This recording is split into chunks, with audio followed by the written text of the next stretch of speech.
Welcome back, ladies and gentlemen, to another edition of Toonie Talk. Today, I'm going to be talking about two animated series I don't like, but everybody else seems to. Full disclosure, this is not me saying that you shouldn't watch these two series, or that these two series are so irredeemably terrible that nobody should watch them. I am not here to dictate what people like and dislike. This is purely an opinion. This is a opinionated series. But a lot of times people are afraid to criticize these things, even on their own channels, because both of these series have rabid fan bases that defend against any form of criticism, no matter how mild or major, because they think that the creators are suddenly going to see the criticism and then they're going to stop making the show. It's just this irrational worship of an emotional connection to these series. You're allowed to like a series. Nobody is going to take that away from you. And nobody's going to take the series away from you unless it's run its course and the people involved decide to pull the plug and all of the business dealing behind the scenes, whatever. The point is, you're allowed to criticize whatever you want. You're allowed to praise whatever you want. That shouldn't need to be said, but welcome to the internet since about, 2009, 2010. So, with all of that being said, let me talk about these two series. These series are Rick and Morty and Helluva Boss. I could add others to this list, and if this does well, I might do another video of two other series. But these are the two that have been on my mind lately because they've been sort of in the public consciousness lately. I'll start with Rick and Morty because I think Rick and Morty is almost objectively the bigger one by virtue of being an actual network series, whereas Helluva Boss is a spin-off web series. So, we'll talk about them both interchangeably, but I'll start primarily with Rick and Morty. I have seen Rick and Morty since the very beginning. I saw most episodes. There were a couple that I skipped. But I will tell you, the biggest problem I have with Rick and Morty is something that I did another video on, and I don't know if this will be uploaded before or after this. I haven't decided yet, but the biggest problem I have is it feels like a representation of today's adult animation where everything has to be over the top, everything has to be negative, nihilistic. Cursing every 5 minutes is apparently the funniest thing in the world.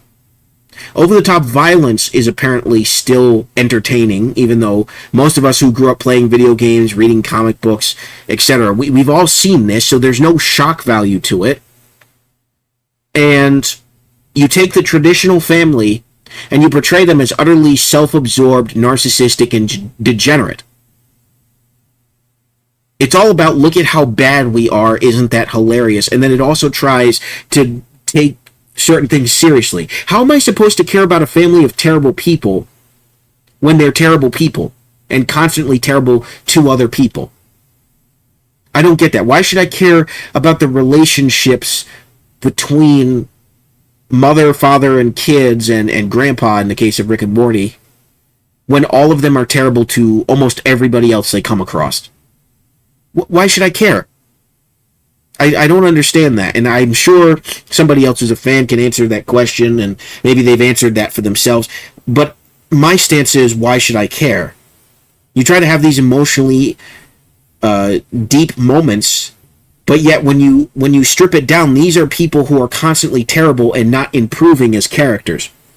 Rick and Morty themselves are both terrible for their own reasons. Rick, because he's a horrible nihilist and super genius who just doesn't care about anybody but himself, but yet they constantly try to make it though he cares about his family, but yet everybody else can basically go screw themselves. Morty, because he's just a teenage boy who only cares about teenage boy things, and he tries to be the voice of reason, quote unquote, but eventually he just gives in to the nihilism of his grandfather, and it's just, it's so negative. And somebody pointed this out, and I forget where it was.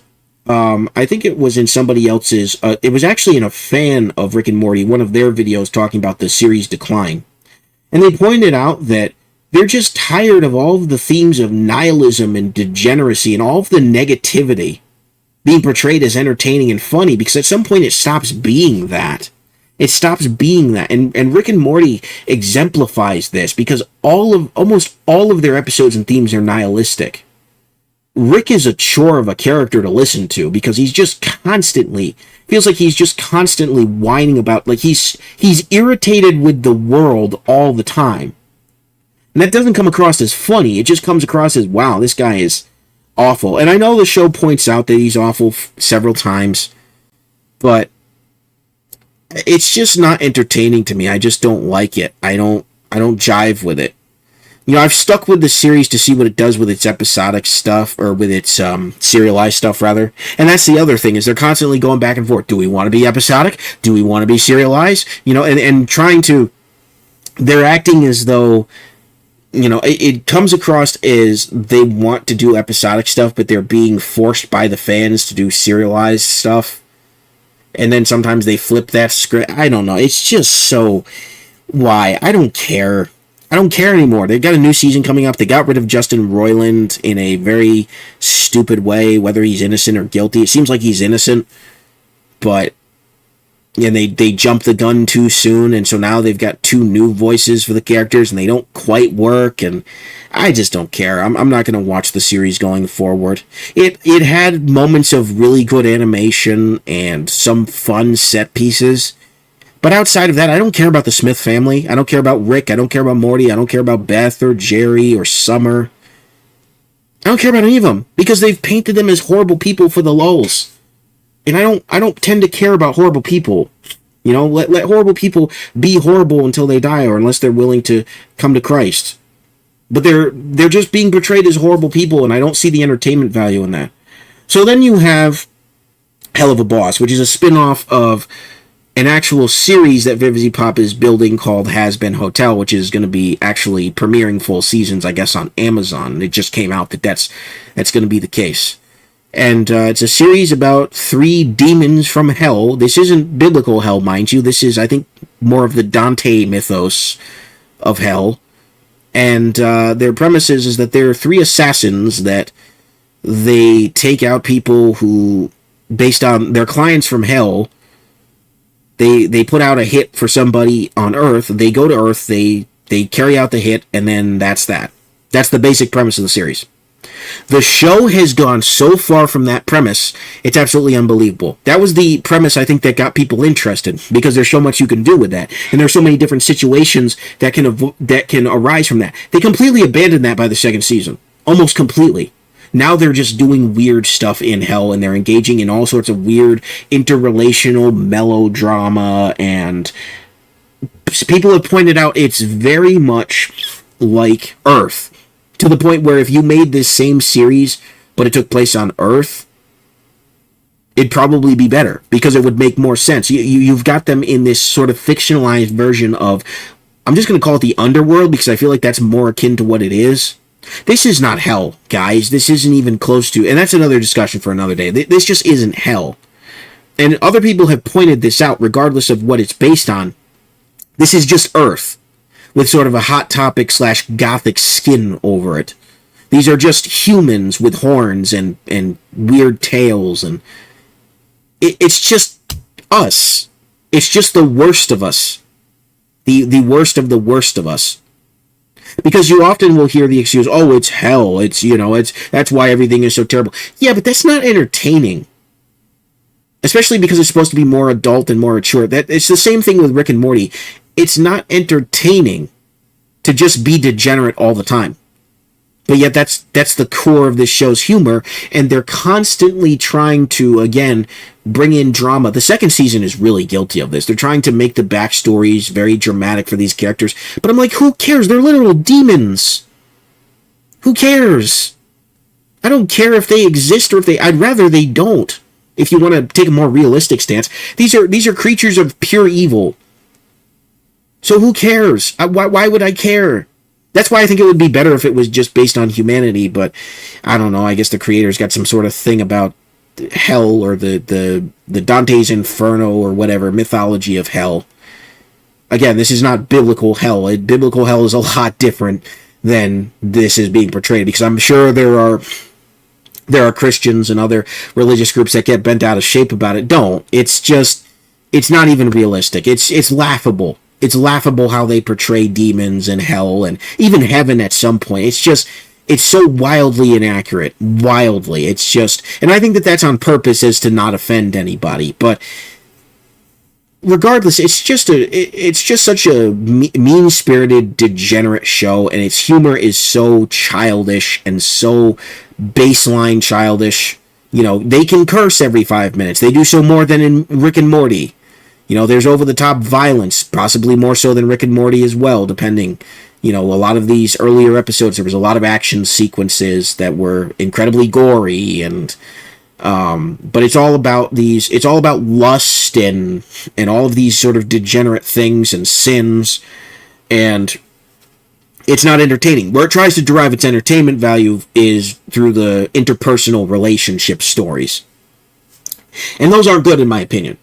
Several millions of people tend to disagree because these shows these episodes get millions of views. And they've got dedicated people who are crowdfunding it, and these shows are doing just fine. Regardless of if I or anybody else criticizes them, they are all doing just fine. Like I said in the beginning, it's just I just personally dislike them. I don't like them at all. And I feel like you're not allowed to criticize these things because their fan bases are so over the top. But that's part of the reason I wanted to make this, was to get a discussion going for people who maybe don't like these things. You know, for them to feel like they have a place to say, yeah, I don't like this, and I think that's okay. Because you're more than entitled to not like something, just as much as you are to like something. You're allowed to criticize something. You're allowed to say that something isn't good. You know? At the end of the day, these are just animated series. They're not life, you know? It's not a life or death struggle. You can like or dislike what you want. But going back to the topic at hand of Helluva Boss, I don't care about the main characters. The main character, Blitzo, is just awful. Why do I care about his backstory? They're trying to dive into his backstory and say, oh, he had a traumatic past, and, you know, that's why he's all messed up. Well, anybody could have assumed that, but that storyline tends to work better for actual humans than for beings of pure evil. It doesn't make any sense to have him be what he is, and then try to make you feel sympathetic. And there's weird rules that apply to all of this, and people are kind of scratching their heads going, wait a second. These are supernatural beings. How on earth can they die? Why are you portraying them as they can get hurt and die? It doesn't make any sense. It just... What? They're supposed to be in the afterlife, for crying out loud. I mean, this doesn't make any logical sense. But it is what it is. Apparently enough people can ignore it to where it's perfectly fine to them. So that doesn't make any sense. And then again, they dropped the original premise. If they had stuck closer to the original premise, I think you would have a far more entertaining show. And I have yet to see how this ties into its parent series, Hazbin Hotel. But yet again, I haven't seen much of that either, and I'm not really planning on watching that, even though I do have Prime. I just don't care. And then you've got all the stuff surrounding the show. Again, the fan base and the creator herself. The creator herself is just... She's one of those people who's terminally on Twitter, and she doesn't take criticism well. And so whenever you criticize the series, she automatically goes after you. And I don't know this from personal experience because I'm really not on Twitter at all. But other people who have made videos criticizing her series, you know, she's gone after them on Twitter. And she's gotten herself in a bunch of controversies that weren't even anything to do with her or her company. It's just been endless controversies, and even the fan base that she's cultivated, she's pissed them off several times, and it's just a whole bunch of drama outside of the stuff that she's actually doing, as well as within what she's actually doing. So it's just one big drama sponge. And that alone just makes me go, yeah, I don't particularly care. You know, I just want to see a good animated series. One of the best adult animated series that I saw was Meat Canyon's Monster Lab. That was fantastic to me. That was incredibly well done. Yeah, it was a bit over-the-top vulgar at times, but Hunter is so creative, and he's so good at writing scenarios and his tone and his characterizations. Like, you can tell he put actual effort into not just the animation and the aesthetics, but into his storytelling and coherent storytelling. And he was actually able to tell a coherent story. I thought he did a fantastic job. Now, people have said that show failed. No, I thought that show did fine. I think it told the story it needed to tell. And I think it did way better than Helluva Boss or even of Rick and Morty. You know, I felt like it was a lot better of a series than those two. I felt like that was, you know, overall a lot better. Yeah, I didn't like some of the vulgarity and all that stuff. I'm just not a fan of that in general. That's just me. But I thought that it was an overall good show for what it tried to do. Whereas these two shows, they're so over the top, and it drowns out pretty much everything else. It's so over the top. Hell of a Boss particularly. If you're giving me the choice between rewatching Rick and Morty and rewatching Hell of a Boss, I'd probably rewatch Rick and Morty, to be honest with you, because at least there are some episodes where there's some fun set pieces. Whereas with Hell of a Boss, there's not a whole lot redeemable there. There just isn't. It just, from the very first episode, it is just as vulgar and degenerate as possible, and that's where its humor tries to come from. And people either like that sort of thing, or they don't. And I'm in the crowd of people who don't. So that's kind of where I stand with that. But in closing, in the comments section below, I want you to, if you feel free to, rather, if you don't like either of those series or you've got criticism for those series, feel free to let me know what they are and let each other know what they are. You know, let's get a conversation going where people can feel safe to actually criticize certain things, because let's be honest here, the shows will do well regardless of what anybody says. Part of the fun of a show for people who don't like it would be to criticize it, or would be to be able to have a discussion about it. Preferably a civil discussion, although this is the internet. The internet hasn't been civil since I was growing up in middle school, back in the early 2000s and in elementary school. So, you know, just get a discussion going. If you feel a certain way, but you felt like you've not had an outlet to be able to discuss that, here's where you can do that. Absolutely. Here's where you can do that. Do you like the shows? Can you say politely why you like the shows and what value you get from the shows? Can you say why you dislike it, and allow people to disagree with you? You know, let's have that discussion, because I think that that's important when it comes to media. That's part of the fun of media, is having discussion. So, thank you very much for watching. This has been Super Koopo TV with another edition of Toonie Talk. I will see you guys next time. God bless. Have a good one. Peace.